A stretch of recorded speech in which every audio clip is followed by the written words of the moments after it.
You know, I think about you guys, or not you specifically, but Hello and welcome. As reality TV royalty, the Kardashian family has opened up their lives and their homes since Keeping Up with the Kardashians began in 2007. 14 years later, the final season will air in 2021. But, as well as becoming on-screen stars, the business-savvy clan headed by matriarch and momager Kris is full of mega achievers. You know, someone tweeted me today and said, I just feel like you're my BFF. Kylie Jenner is officially the world's youngest self-made billionaire, thanks to her now iconic brand, Kylie Cosmetics. Kendall Jenner, meanwhile, is one of the world's highest-paid models. Caitlyn Jenner is a former Olympic champion, and the family as a whole are now said to be worth billions, thanks to their endeavors into beauty, fashion, and endorsement deals. The Kardashian family continues to grow. Kim Kardashian now has 4 children, Kourtney has 3, while Khloe, Kylie, and Rob all have 1 child each. The family's fame began decades ago. The late Robert Kardashian was an attorney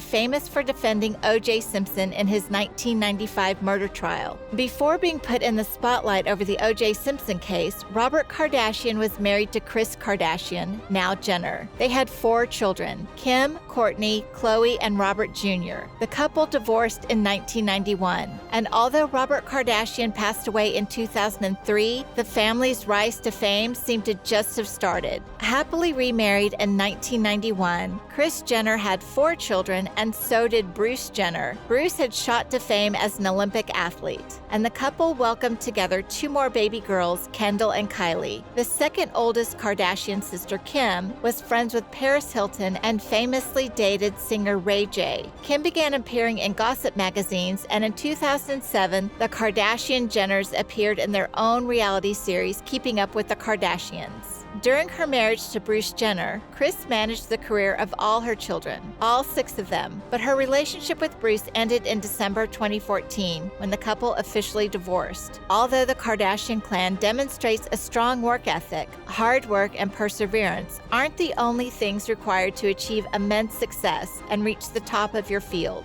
Luck, of course, is a factor, but so is imagination and taking advantage of opportunities that come your way. So yes, work hard and persevere, but also be ready to grab an opportunity when you see it. Success is where preparation and opportunity meet. What tutorials they haven't seen, what they like most, is it too long, too short? I love feedback from people.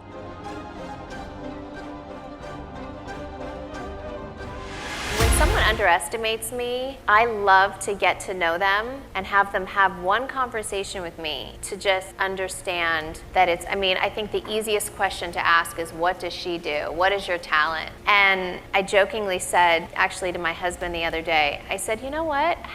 My next answer should be, like, sarcastically, how lucky am I? If I don't sing and I don't dance, but I think it's just like the easiest thing to ask. For anyone to really assume that it's not a full-time job to have to sit and create things and come up with every single blog post, and I do 3 a day, and having to working on apps. If it's, to me, it would be the same thing as people saying, like, anything blogging, like, what do? You're sitting at home in your apartment and you're just on the computer. Well, I think I do take time for myself, and I think that's very important. And even going to Japan and seeing so many amazing things, I got so many great ideas. And when you do take time for yourself, that's when, like, the magic happens and these ideas come. And I think no matter who you are, what you do, if you don't take time for yourself, you can never rejuvenate and you can never get back that creative spark. So I do take time off, and I do get a lot of ideas from my travels and just being around people that give me ideas and inspire me. So I think that is really important. Yeah, I think that being authentic and sharing your world with people is definitely really exciting, especially if you have a brand.